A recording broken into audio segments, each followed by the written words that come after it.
Hello students, in this video we are going to discuss solution for the ISC board examination paper for the year 2020. Students, the solutions are mostly going to be directed on the line of the draft marking scheme. So what is the draft marking scheme if anybody does not know? ये draft marking scheme actually वो marking scheme होती है जो council के and से examiners को provide की जाती है as a guideline towards the marking of that particular questions given in that particular year of the board examination. बच्चों, तो एक्सपेक्ट करता हूं कि ये वीडियो आपको हेल्प करेगा इस बात को अंडरस्टैंड करने के लिए कि किस तरह से you should proceed to solve any particular question given in any board examination। दूसरा, आप इस बात को भी समझ सकेंगे कि बोर्ड में जो मार्किंग की जाती है उसके पीछे का जो थॉट प्रोसेस है किसी भी पेपर सेटर का या एग्जामिनर का, वो किस तरह से चल रहा होता है। अगर आपको ये वीडियो समझ में आए तो प्लीज इसको लाइक जरूर करिएगा और अपने फ्रेंड्स के साथ इसको शेयर और क्लासमेट्स के साथ शेयर करना मत भूलिएगा। So let's begin with the solution of the paper for the year 2020। So this is the first question that was given for the year 2020 and it is from the multiple choice question form. The question says a point charge Q is kept at the vertices of an equilateral triangle having the side A each. You need to find out the total potential energy of the of this particular system of charges।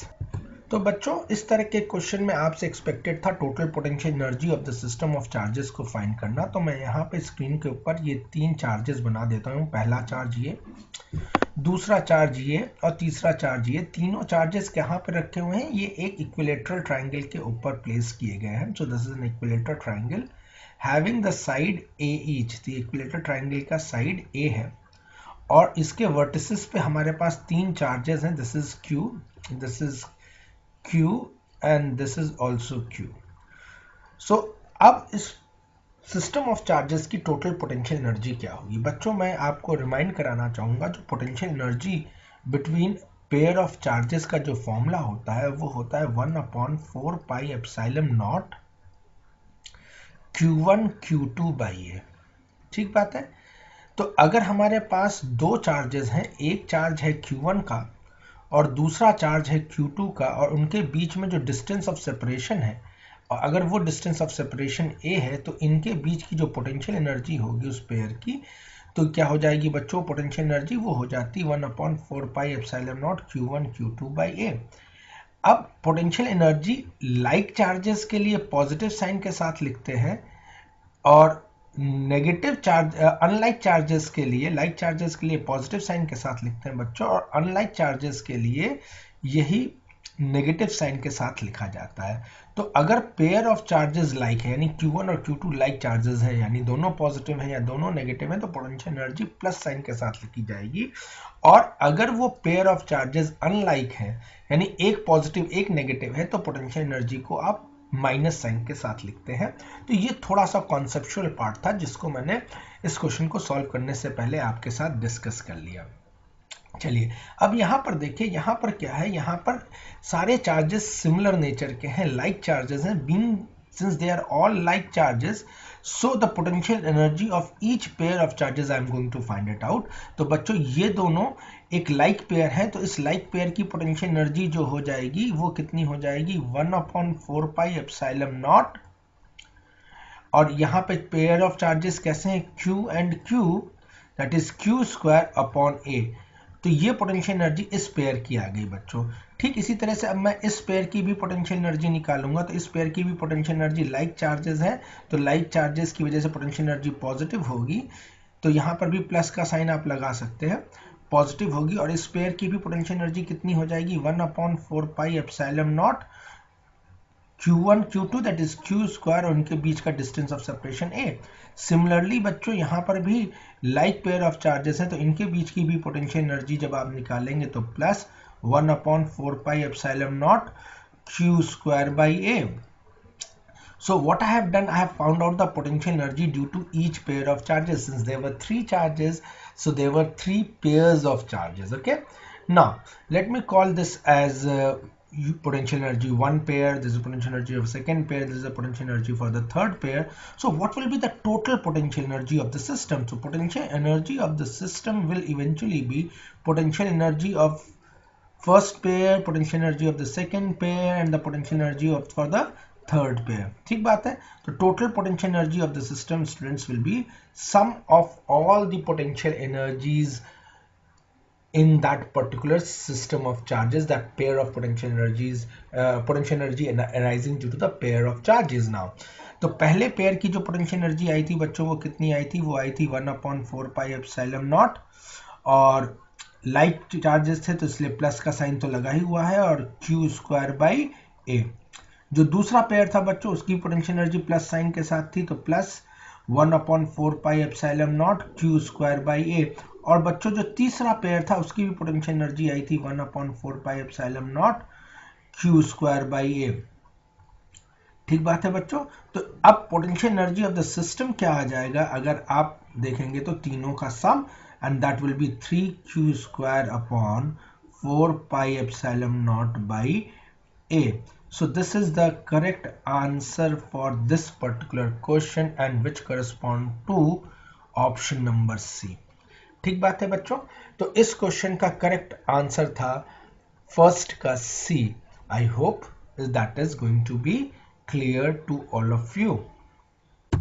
Now students, let's move on to the question number second subpart, and the second question is basically a question directly based on theory.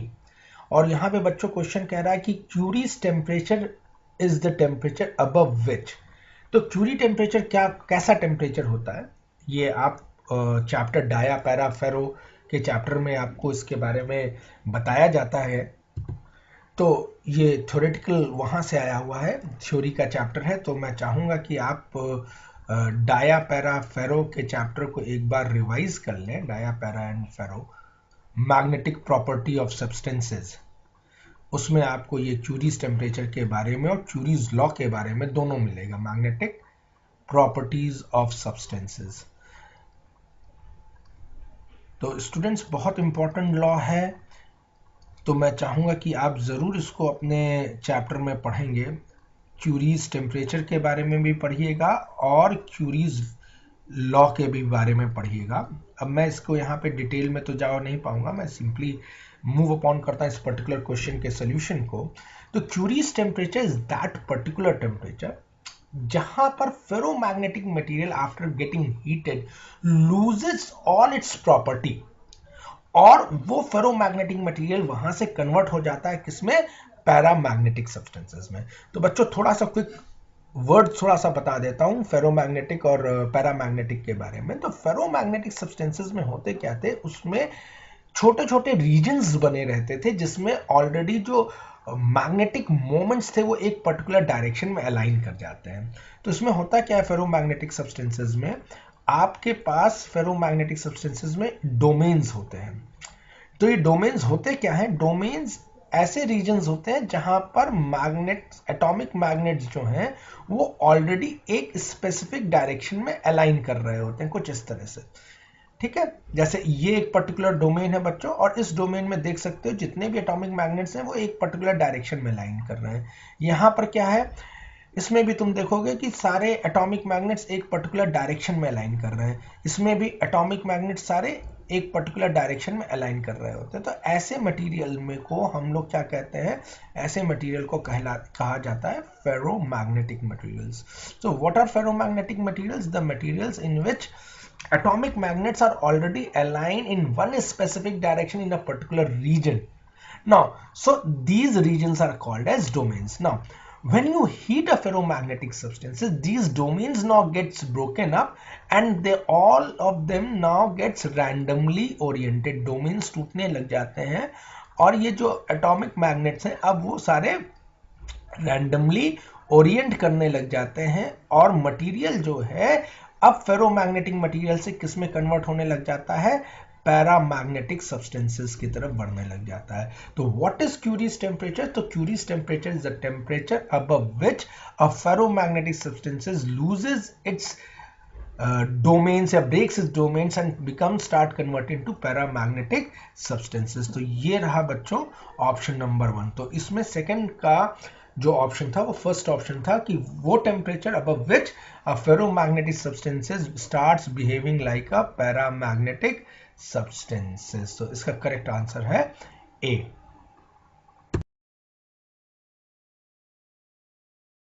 Now let's move on to the question number 3 in the MCQ part. Now that question says, in an astronomical telescope of refracting type. तो बच्चों अगर आपने astronomical telescope के बारे में, refracting type of astronomical telescope पढ़ा हुआ होगा तो आपको मालूम होगा जो उसमें दो लेंसेज होते हैं। पहले वाले लेंस को ऑब्जेक्टिव लेंस कहते हैं जो कि ऑब्जेक्ट के नियर होता है और जिस साइड से आप देखते हैं वो कहलाता है eyepiece. Objective lens large focal length का और लार्ज अपर्चर का होता है। ठीक बात है, ध्यान रखिएगा, लार्ज फोकल लेंथ और लार्ज अपर्चर का होता है। इसमें लार्ज अपर्चर होना बहुत इंपॉर्टेंट होता है।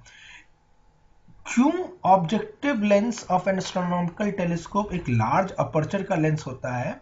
So that it can focus more and more amount of light. बच्चों एस्ट्रोनॉमिकल टेलीस्कोप से आप ऐसे ऑब्जेक्ट को व्यू करने वाले हैं जो कि वेरी फार ऑफ डिस्टेंस पे रखा हुआ, इनफाइनाइट डिस्टेंस पे रखा हुआ। चांद सितारे आप देखते हैं तो चांद सितारों से आने वाली लाइट जो होगी बहुत ही फेंट होती है। तो इसलिए यहां पर ऑब्जेक्टिव जो लिया जाता है उसको लार्ज अपर्चर का लिया जाता है और चूंकि ये लार्ज अपर्चर का है तो इसका फोकल लेंथ भी लार्ज हो जाता है। तो अब चलिए चेक करते हैं इसमें से कौन सा आंसर करेक्ट हो सकता है। Objective should have small focal length, गलत बात है। Objective must have large focal length, very correct है। और देखिए eyepiece should have large focal length, नहीं, आईपीस के बारे में क्या, आईपीस स्मॉल अपर्चर का भी होगा और साथ ही साथ आईपीस स्मॉल फोकल लेंथ का भी होगा। तो स्मॉल फोकल लेंथ का होता है और स्मॉल अपर्चर का होता है, ये ध्यान रखना है आईपीस के बारे में बच्चों। तो ये बात तो गलत हो गई है, तो ये बात गलत हो गई। और इसी तरह से देखिए चौथा ऑप्शन क्या रखा है कि both objective and eyepiece should have large focal length, वो भी गलत है। तो बच्चों यहां पर जो करेक्ट ऑप्शन निकल के आता है वो कौन सा निकल के आता है, ऑप्शन नंबर बी। तो ध्यान रखिएगा, for an astronomical telescope of refracting time the objective lens must be of large focal length and large aperture. Students, now let's move on to the fourth subpart of question number 1 in the MCQ section, and the fourth subpart is from photoelectric effect. Students इस particular chapter में जो कि आपका photo electric effect है, आपको graphs, different graphs आपको जरूर मालूम होने चाहिए और इसके न्यूमेरिकल प्रॉब्लम्स आपको हर हालत में प्रैक्टिस करना है। तो ये चैप्टर में आपको दो चीज़ों को बहुत अच्छे से करना है, ग्राफ्स, उनका इंटरप्रिटेशन और साथ ही साथ वहां पर आपको उस चैप्टर के न्यूमेरिकल्स को अच्छे से ट्राई करना। तो इस चैप्टर जिसका नाम है फोटो इलेक्ट्रिक इफेक्ट में आपको क्या क्या चीज़ें करनी है, उनके ग्राफ्स के बारे में पढ़ना है, graphs and different graphs and interpretation सबसे ज़्यादा इंपॉर्टेंट पार्ट होता है बच्चों इस चैप्टर का। ये ज़रूर आप करके चलिएगा। अगर अभी तक आपने नहीं किया हुआ तो प्लीज़ मेरी रिक्वेस्ट है कि इस चैप्टर में ये पोर्शन आप ज़रूर तैयार करिए, all different types of graphs and then उनका इंटरप्रिटेशन क्या था। दूसरी चीज़, this is the first thing that you need to do, and the second thing that you need to do is to study about or solve the numerical problem from this chapter, solve the numerical problems। तो ये दोनों ही बड़े important aspect होंगे इस chapter से, और इस chapter से मिनिमम 3 मार्क्स 2 to 3 मार्क्स आपको जरूर हर साल मिलता है बच्चों, तो जरूर करिएगा। चलिए, now coming back to this particular numerical problem, particular MCQ that has been given to you all. यहाँ पे कहा जा रहा है in a photoelectric effect experiment the slope of the graph of the stopping potential versus frequency. चलिए, तो बच्चों यहाँ पर एक ग्राफ है जहां पर आप प्लॉट करते हैं स्टॉपिंग पोटेंशियल वाई एक्सिस के ऊपर। तो this is my stopping potential, मैं लिख दे रहा हूं स्टॉपिंग पोटेंशियल, और स्टॉपिंग पोटेंशियल इलेक्ट्रॉन वोल्ट में मेजर किया जाता है। और बच्चों ये एक्स एक्सिस पे आप फ्रीक्वेंसी ले रहे हैं, इंसिडेंट रेडिएशन की। ठीक है, तो ये फ्रीक्वेंसी आप इंसिडेंट रेडिएशन की लेते हैं, प्रोबेबली इन मीटर्स। ठीक है, अब जो इसका जो ग्राफ आता है, जब आप थ्योरी की बुक उठाएंगे या चैप्टर को गो थ्रू करेंगे तो आपको पता चलेगा कि ये ग्राफ जो है वो एक स्ट्रेट लाइन ग्राफ होता है, having making the intercept on x axis, और मैं जब इसको पीछे एक्सटेंड कर देता हूं तो इसका एक वाई इंटरसेप्ट यहाँ पे आता है बच्चों। तो इसमें 2-3 बड़े इंपॉर्टेंट पॉइंट्स हैं जिसको आपको ध्यान से सुनना है, फिर मैं इसके आंसर के ऊपर आता हूं। तो अगर आप देखिए तो यहाँ पर ये एक वाई इंटरसेप्ट हुआ है और एक x intercept, this is the x intercept and this is my y intercept. तो सबसे पहली चीज समझनी है कि इस ग्राफ में ये स्टॉपिंग पोटेंशियल मेजर क्या करता है बच्चों। ये जो स्टॉपिंग पोटेंशियल है, जब आप फोटो इलेक्ट्रिक इफेक्ट को डिटेल में पढ़ेंगे तो आप पाएंगे कि stopping potential measures the maximum kinetic energy of the emitted photoelectron। मैं लिख देता हूं, what does the stopping potential do? It measures stopping potential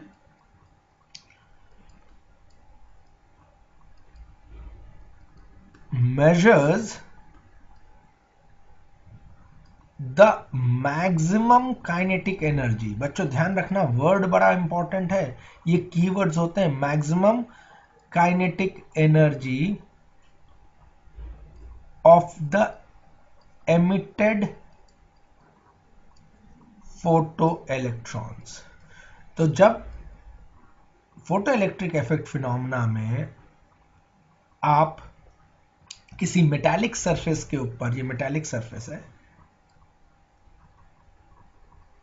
किसी मेटालिक सरफेस के ऊपर इलेक्ट्रोमैग्नेटिक रेडिएशंस को अलाउ करते हुए फॉल करने के लिए, तो आप पाते क्या है कि उस मेटालिक सरफेस से इलेक्ट्रॉन्स निकलकर बाहर आ रहे हैं। तो ये जो एमिटेड इलेक्ट्रॉन्स होते हैं ये कहलाते हैं फोटो इलेक्ट्रॉन्स, और ये आपकी इलेक्ट्रोमैग्नेटिक वेव्स थी। तो इन एमिटेड फोटो इलेक्ट्रॉन्स की कितनी मैक्सिमम काइनेटिक एनर्जी है वो आप किससे मेजर करते हैं बच्चों? वो स्टॉपिंग पोटेंशियल से मेजर करते हैं। और ये स्टॉपिंग पोटेंशियल किस में मेजर किया जाता है, इसकी एसआई यूनिट क्या होती है, इसकी यूनिट क्या होती है, किस में इसको लेते हैं? तो that is measured in electron volt. SI unit electron volt में लिया जाता है। ठीक बात है बच्चों। तो अब ये जो एक्स इंटरसेप्ट है ये क्या बता रहा है मुझे, यानी एक्स इंटरसेप्ट ये 0 का मार्क है, ओरिजिन है ये, यानी below this intercept there is no emission of the photoelectron that is taking place. So at the frequency which is, let's say this frequency is nu naught, तो new not से कम की जितनी भी frequency थी बच्चों, न्यू नॉट से जितनी भी लेस फ्रीक्वेंसीज थी, उससे पहले तो फोटो एमिशन टेक प्लेस ही नहीं कर रहा था। न्यू नॉट वो फ्रीक्वेंसी है जिसके बाद आप देख रहे हो कि काइनेटिक एनर्जी यानी stopping potential, measurable stopping potential आ रहा है। यानी कि न्यू नॉट के ऊपर की ही फ्रीक्वेंसीज फोटो इलेक्ट्रॉन के एमिशन को इनिशिएट करती हैं। तो ये पर्टिकुलर फ्रीक्वेंसी को क्या कहते हैं बच्चों? ये कहलाती है थ्रेशहोल्ड फ्रीक्वेंसी। ठीक बात है। तो बच्चों ध्यान दीजिएगा कि इसका जो एक्स इंटरसेप्ट है इस ग्राफ का, वो आपको क्या बताता है? वो आपको थ्रेशहोल्ड फ्रीक्वेंसी देता है। अच्छा, अब ध्यान दीजिए, स्टॉपिंग पोटेंशियल मेजर क्या करता था? ये मेजर करता था मैक्सिमम काइनेटिक एनर्जी को। अब ये जो y इंटरसेप्ट है और ये 0 का जो मार्क है, यानी यहां पे तो एनर्जी, स्टॉपिंग पोटेंशियल एनर्जी ही को तो मेजर कर रहा है, यानी इतनी एनर्जी कम से कम चाहिए थी इलेक्ट्रॉन्स को एमिट आउट करने के लिए।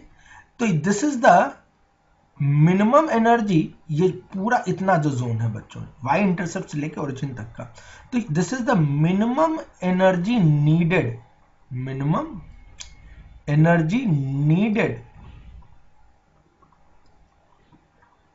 in order to pull out the electrons from the metallic surface, pull out the electrons from metallic surface। ठीक बात है। तो जब तक इतनी एनर्जी नहीं अवेलेबल होगी तब तक कोई भी इलेक्ट्रॉन मेटालिक सरफेस से बाहर आने को तैयार नहीं है। तो बच्चों ये जो मिनिमम एनर्जी नीडेड था in order to pull out the electrons from the metallic surface, ये मिनिमम एनर्जी कहलाता था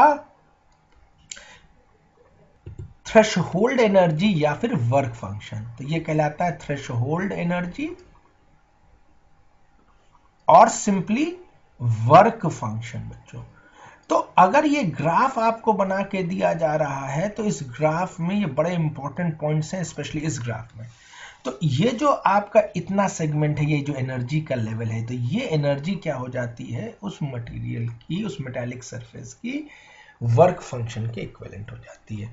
और जो ये एक्स इंटरसेप्ट है बच्चों, वो क्या बताता है मुझे, थ्रेशोल्ड एनर्जी बताता है। अब एक और इंटरेस्टिंग पार्ट है,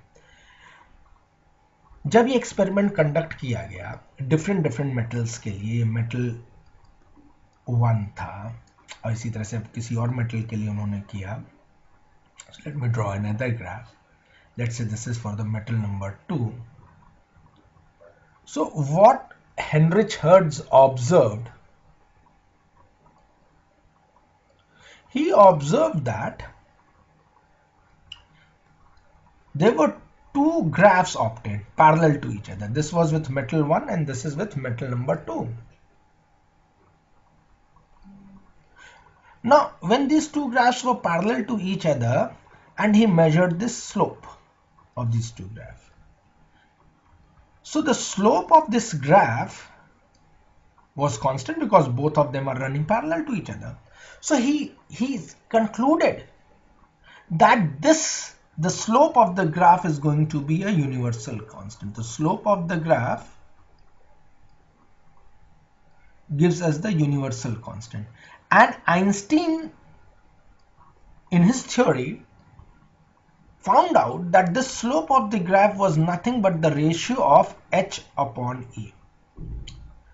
तो बच्चों इस ग्राफ का जो स्लोप था वो क्या देता था मुझे, h अपॉन ई। h प्लैंक्स कांस्टेंट था, e मास ऑफ इलेक्ट्रॉन थे, तो देखो ये यूनिवर्सल कांस्टेंट आ रहा था। तो इस क्वेश्चन का जो करेक्ट आंसर है बच्चों वो क्या है, फर्स्ट का ए, दैट इज h अपॉन ई। ध्यान रखिएगा, इस ग्राफ का इंटरप्रिटेशन जरूर ध्यान से पढ़िएगा। What I have done in my discussion, I have tried it to explain you all the important interpretation that could have been drawn. तो यहां पर इस क्वेश्चन का जो करेक्ट आंसर होगा वो फोर्थ का ए होगा। So I believe this is also clear to all of you what is the correct answer for the MCQ fourth sub part. Now let's move on to the next and the last sub part of this MCQ. And this question says that in a nuclear reactor, what is the role of cadmium rod? So students, what are nuclear reactor? Nuclear reactor are devices which converts atomic energy or nuclear energy, mostly atomic energy, into electrical energy.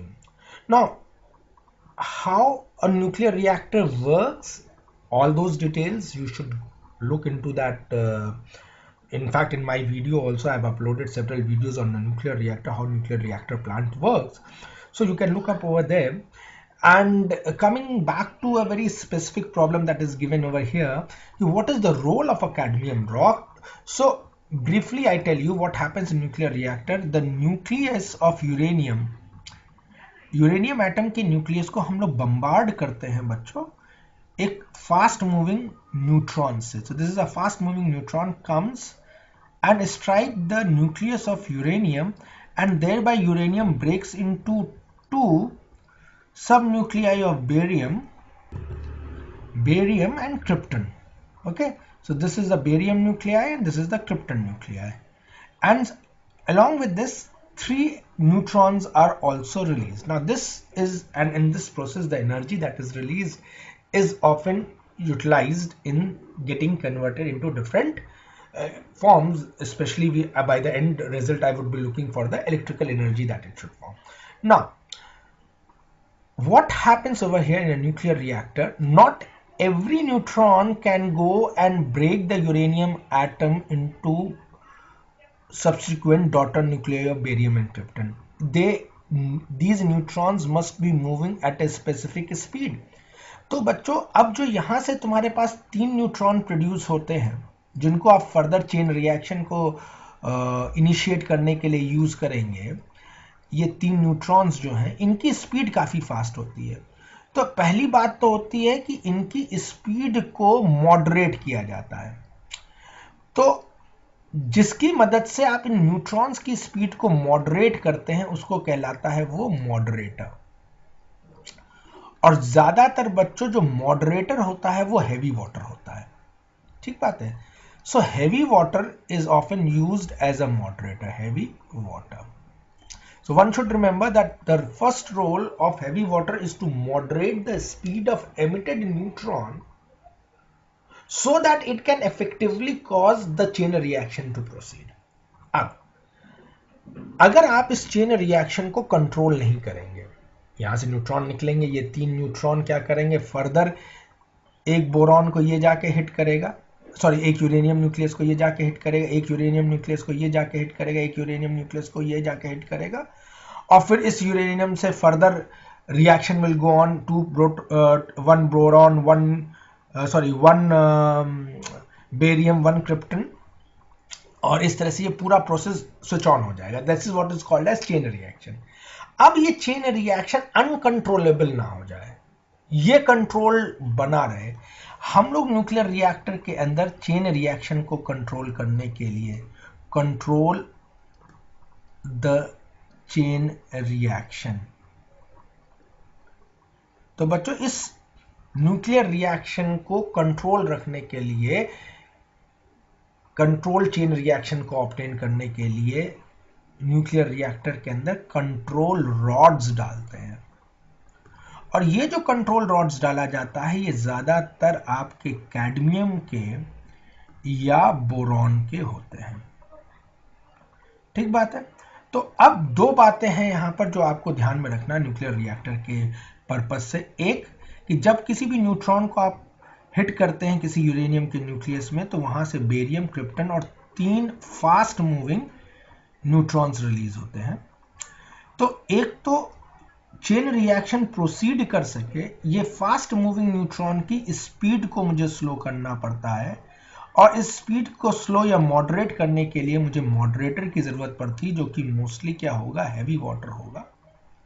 दूसरा, ये chain reaction uncontrol ना हो जाए, तो इस chain reaction को control करने के लिए मुझे कंट्रोल रॉड्स की जरूरत पड़ती है, जो कि जनरली कैडमियम या फिर बोरॉन के रॉड्स होते हैं. तो बच्चों इस क्वेश्चन का आंसर क्या होगा, in a nuclear reactor cadmium rods are used as control rods.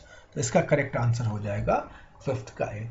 So students, I hope this video would help you to understand the questions that were asked in MCQ for the year 2020, and at the same time it will also give you a little more better insight to several other aspects that could be asked in the forthcoming examination.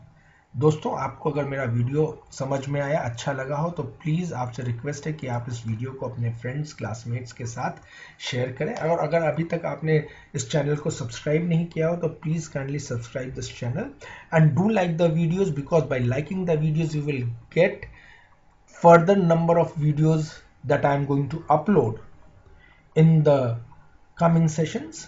Thank you very much.